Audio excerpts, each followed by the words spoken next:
Alright, I just wanted to get some footage of me doing this. I don't know how well you can see the sun's in my eyes, but what I'm doing here is I'm putting new spindles on my two-wheel drive 2500 05 Cummins. I guess it doesn't matter what engine, but 2500 two-wheel drive lift spindles. I got the 3.5 inch ones. They were $369.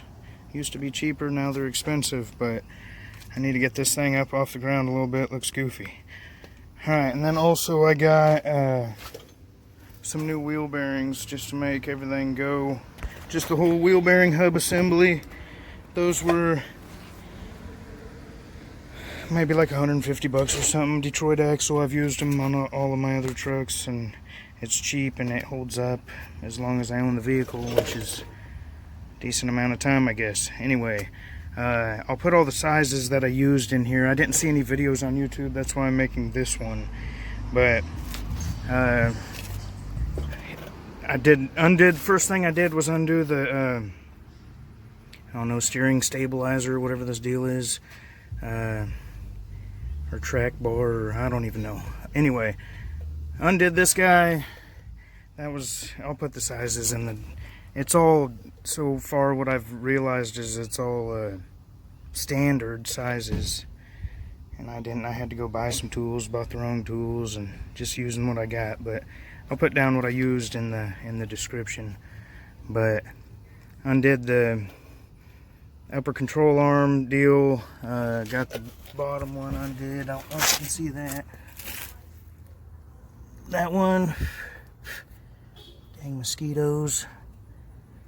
Got that there deal, lower control arm undid. That for the two ball joints there. I just hammered right here. I undid this one, undid the bottom one, not all the way. I threaded it back up a little bit so the whole thing wouldn't fall off, but I hammered up here a good amount of times. Well, like 3 times, and then the top one popped, and then I hammered on the bottom, sprayed some PB nut blaster or whatever on the bottom, and then I hammered back up here at the top again, and it popped loose. So that's where I'm at now. I'm going to take it all apart, and then I'm going to put my wheel bearing together on this other spindle I got. 3 bolts. I'm going to use the bolts that are in there because it didn't come with any.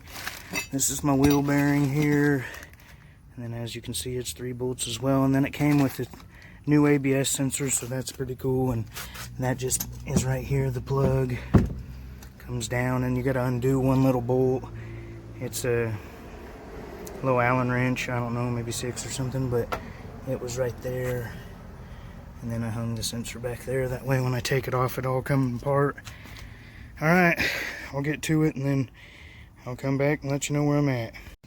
Another thing I ran into while doing this is the OEM bolts here. This third one. This third one's way too long. When I put it in there where it goes, if I screw it all the way down, it's going to be hitting this and wanting to go through it. So I ran to the local Atwoods, got me some bolts, and then I got 2 of them because I'll need one for each side to compensate for this big old long one. Together I paid like 13 bucks. These are the ones I got here. 13 bucks Atwoods. That's what I got. So I'm gonna put in my 2 normal sized ones, these 2, and then I'll put one of these probably up top. I'll probably take that out and put it up top. And then we'll go from there. But that's it getting put together there. I left out the dust shield because this wasn't fitting. This spindle, when it sits in the dust shield, it doesn't sit flat, so that's kind of a bummer, but we're gonna keep going. That's what it looks like all tightened down there. Got the 2 OEM ones and the other one I bought there. Ended up being a 22 millimeter, and this socket fits right in there. So I didn't know if my socket would fit around that, but it does. And it's in. There it is. Alright, gals and girls, that's it. Or girls and guys, guys and girls, whatever. That's it installed there. And then with the 3.5 inch spindles, you get a brake line, extended brake line. I figured, I did this on a Silverado before and I didn't have to use an extended brake line, but I just went in, jacked the other side of the truck up and turned all the way to the left, and this tightened up pretty darn bad. So I'm gonna go ahead and put the brake line on that they gave me. This sucks because I didn't want to have to do this, but now I'm gonna have to bleed the brakes. That's not very fun. So this is where we are so far. When I was doing the video earlier, I forgot to mention that you gotta take this bad boy out, but I did. It wasn't very hard at all putting this thing together. It's just taking time because I had to run and get them bolts and whatnot, but that's where we are. See about getting this brake line on. Alright, this was a 15 millimeter down there. That's 12 millimeter up there. That. So you pop out this clip on the old brake line. This just pulls back. And then this would be free in there. So you can take that bolt there. That's a 13. And this whole bracket can come off. Then you can undo your 12 and pop the old brake line down. And then putting in the new one is exactly how the old one came apart. Everything fit correctly. That's in there. I don't have any leaks. I mean, there's probably not much pressure in the line or anything, but there's no leaks anywhere. But that's my steel braided brake line there. Now I'll be able to full turn, and then I'll get some zip ties and just zip tie this maybe to there or something, or up here, probably up in here or something. But other than that, there she is. I'm about to put the wheel back on and set it back down on the ground over here and then get started on the driver's side. Alright, there it is, all said and done. It's the next day, obviously. It got dark last night. I had to bust out the light to finish the driver's side, but it went the same side. I mean, it went the same as the passenger side. 3.5 inch spindle lift there with new wheel bearings. It looks a little higher in the front. That's because it is. It's about 3/4 of an inch higher than the rear, which, I mean, it's fine for me. Maybe I can fit some bigger tires in there or something. Maybe I'll lift the rear up. I don't know. Maybe I'll throw... I thought about doing a 2-inch spring in the front. That way I get my 5.5 in the front, and doing like maybe a 2.5 in the back or something, that way to level it out. I don't know. We'll see how it goes. That's all. There she is. Looks decent. Got the citronella plant over there last night because them skaters were getting after me. I have yet to bleed the brakes. That's what I'm going to do. I got some .3 here and that 7/8. I believe that's the size, or 7/16. Here it is. Steel braided brake line going back in there. It's not leaking. That's just yesterday's work.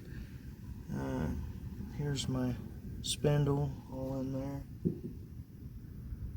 I couldn't get the dust shield. I mean, I could have cut some of the metal out and made the dust shield work, but it looks good. Go to the other side. My wheels turned to this way a little bit. It did kick out my tires a good amount, which, I mean, I like that as well. But this is turned this way a little bit, like that. Like turned it that way. So the wheels aren't straight. So you can see the wheels turned. But it looks good. I dig it. I'll have more videos coming up of I'm going to do the 06, 07, or 06 through 09 or whatever front end. And then do a black grille, different headlights. I got LEDs in there already, but I'll probably do some different mirrors, different tail lights. I got a new bumper in the mail, rear bumper.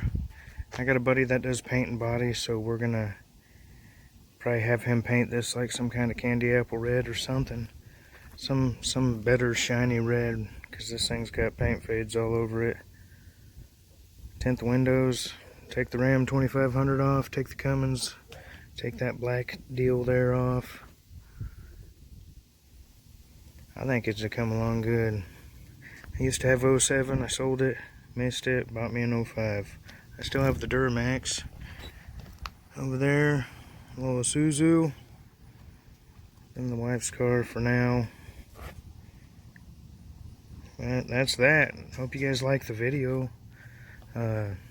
Like, subscribe, share. Hopefully it helps. If anybody's got any questions, feel free to throw them down in the comment section. I'll check it. I don't know if I wouldn't have had to. You're gonna have to make sure you get those bolts that I said earlier on, and then some brake fluid. And if the skeeters are bad, you're gonna want the citronella bush. Other than that, it was pretty simple. I mean, it probably could have taken me maybe 4 hours or something if I wouldn't have taken so many breaks. It probably took me, I don't know, probably took 5 or 6 hours really. But running to the parts store all over the place. If you got an Atwoods, that's where I'd go. That's where I went. Other than that, it looks good. I dig it.